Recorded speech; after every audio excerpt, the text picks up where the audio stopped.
In this video, I'm going to give you an exercise that will drastically improve the quality of your saxophone sound.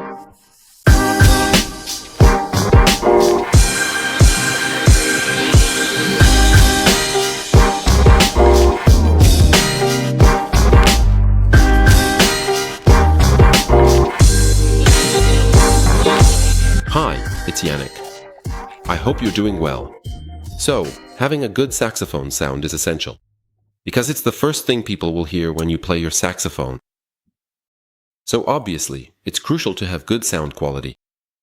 It's also one of the things that sets one saxophonist apart from another, because your sound is like your voice. So, just like everyone has a different voice, it's exactly the same with the saxophone. Developing a good sound can take years. And yes, if you change your mouthpiece, reed, or saxophone, it will definitely help you. Except the sound comes from here, it's really you. You're the one who creates it.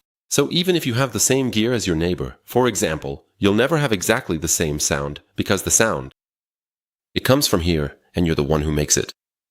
You're going to have your own unique sound.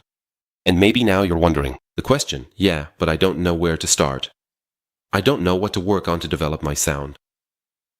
And in the society we live in, it's really easy to find all kinds of methods, all kinds of exercises online or in books. And it's really nice to have access to so many resources, often for free. But the flip side is that it's really easy to get lost in it all. So today, I'd like to suggest an exercise that really helped me develop my sound. And it's an exercise I still do every day, or at least every time I play the saxophone. So, what is this exercise? It's working on harmonics. So maybe I'll explain how it works, but basically, we're going to work with low notes and use their fingerings. Low notes while producing the sound of the saxophone's harmonics. I'll give you 2 of them. There are plenty of others out there, but at least these 2 will give you a really solid foundation if you practice them. Before we continue, if you're enjoying the video, I invite you to leave me a like. For you, it's just a quick click, but for the channel, it makes all the difference. So, you should know that on the saxophone, there are loads of harmonics you can get just by playing a single note. For example, here, if you play the low B-flat fingering, you can get a bunch of harmonics just by using that one fingering. So, today, I'll give you 2 of them. We're going to play the original note. Then, we'll play the first harmonic, which is the octave, so BB. Next, the following harmonic will be the 5th. And what is the 5th above BB? It's the note F. So, what you need to know is that we'll always use the low BB fingering, but we want to hear the sound of the harmonics. Let me explain, it's not as complicated as it seems. The first harmonic, if you play low BB, is its octave. It would always be the same thing in terms of the order of the degrees, so the first one is the octave.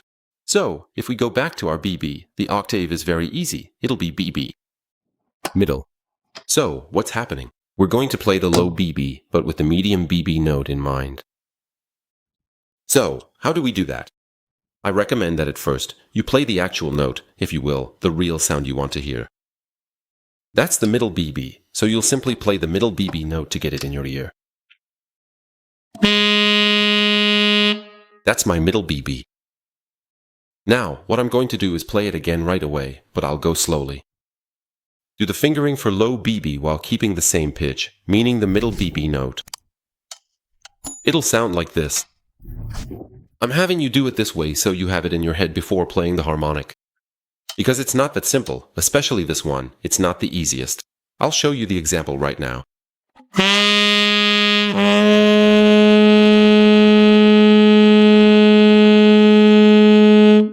You can hear that the note wants to drop back down to its original note too, which is BB. And that's normal, and it's an exercise in itself as well. What you're going to do is play the fingering for middle BB. Then you'll do the fingering for low BB with the same sound. And now, you're going to let the note drop down to its original note, which is low BB. It sounds like this.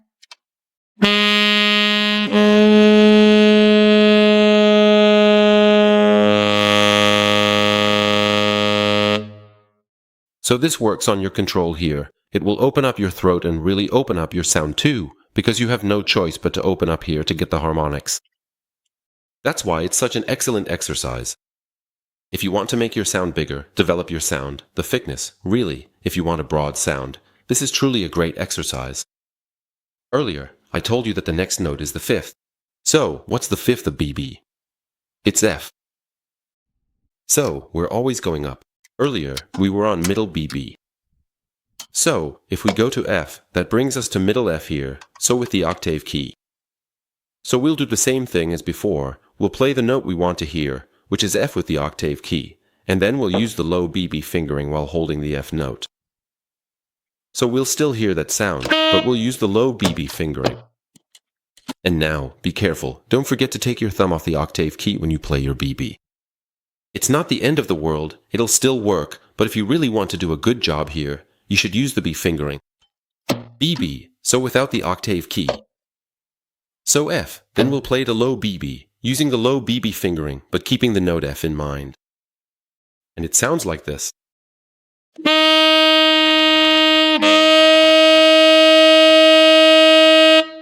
Now that you can do that, another exercise that's really good if you want to test your abilities is to always keep the low BB fingering, but we're going to play the sound of the notes we've worked on together, meaning F, BB in the middle register, and low BB. So we'll go in order, F, BB, BB, but we're not allowed to play the real fingering, meaning the original fingerings for the notes.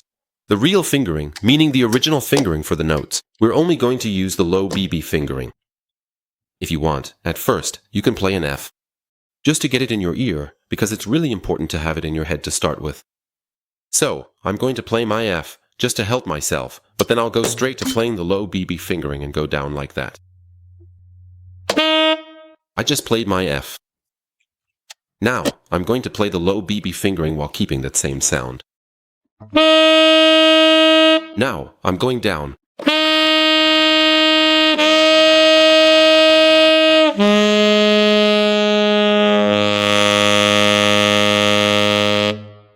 You see, I only played the low BB fingering, but I went for the harmonics of that note.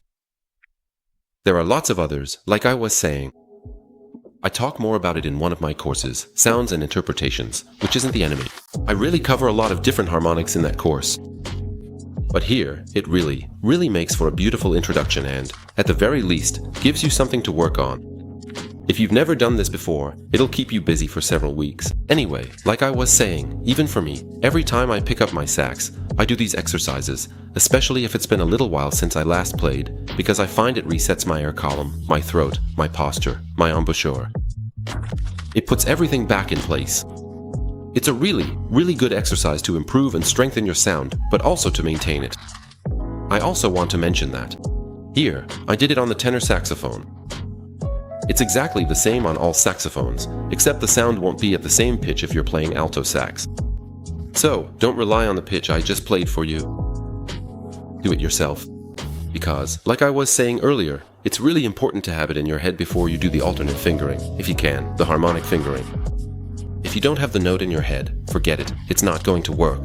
So, if you have an alto in your hands, you really need to hear the sound of your saxophone and not the tenor saxophone. So, I hope this exercise will help you improve your saxophone sound. If you want more content like this, I invite you to check out the 2 videos you see right here. I'll see you soon in another video. Bye.